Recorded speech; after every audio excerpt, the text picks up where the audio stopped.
Greetings, esteemed students of astrology.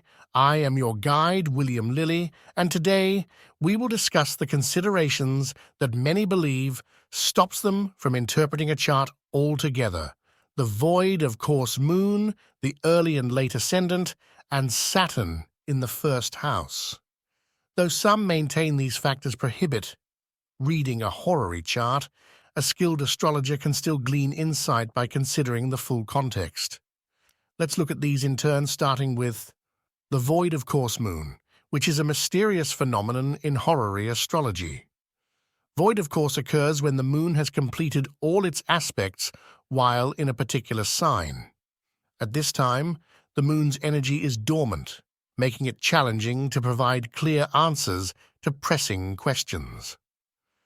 Think of the moon as the underlying force shaping events. When it is void of course, initiating actions may encounter delays, obstacles, or unsatisfactory outcomes. Let's remember that a void moon doesn't negate a horary chart interpretation, but it does signal the need for caution. Now let's look into the concept of an early ascendant.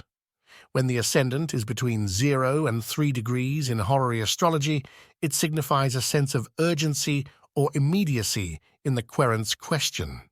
They may be seeking quick answers or resolutions, often acting on impulse or strong emotions. This indicates a rapidly evolving or changing situation, potentially symbolizing new beginnings or fresh starts.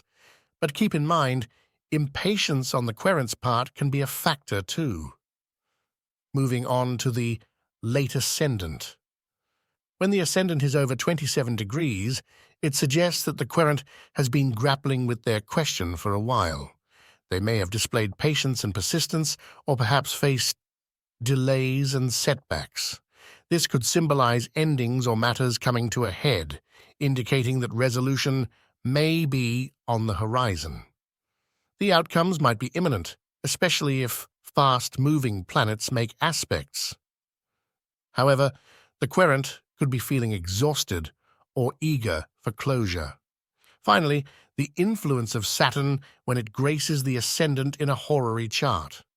Saturn, often associated with delays, obstacles, and challenges, can suggest that the querent is facing significant hurdles or restrictions in achieving their goals or getting the answers they seek. It may bring a sense of caution, responsibility, and seriousness to the situation, encouraging careful decision-making and long-term planning. The presence of Saturn can also prompt self-reflection and self-examination, urging the querent to confront fears, insecurities, or limitations. In some cases, Saturn may even hint at the involvement of authority figures or professionals in the matter at hand. However, we must tread carefully when Saturn appears on the ascendant, as it can sometimes cloud the question, and astrologers should proceed with caution. In the intricate tapestry of horary astrology, the positions of the moon and the ascendant, along with the influence of Saturn, offer invaluable insights into the querent's question. Remember, astrology is a tool for understanding the complexities of life, but it's essential to approach it with respect, patience, and a keen sense of interpretation. Until next time, keep exploring the celestial mysteries that surround us. I am William Lilly, and this is Christian Astrology.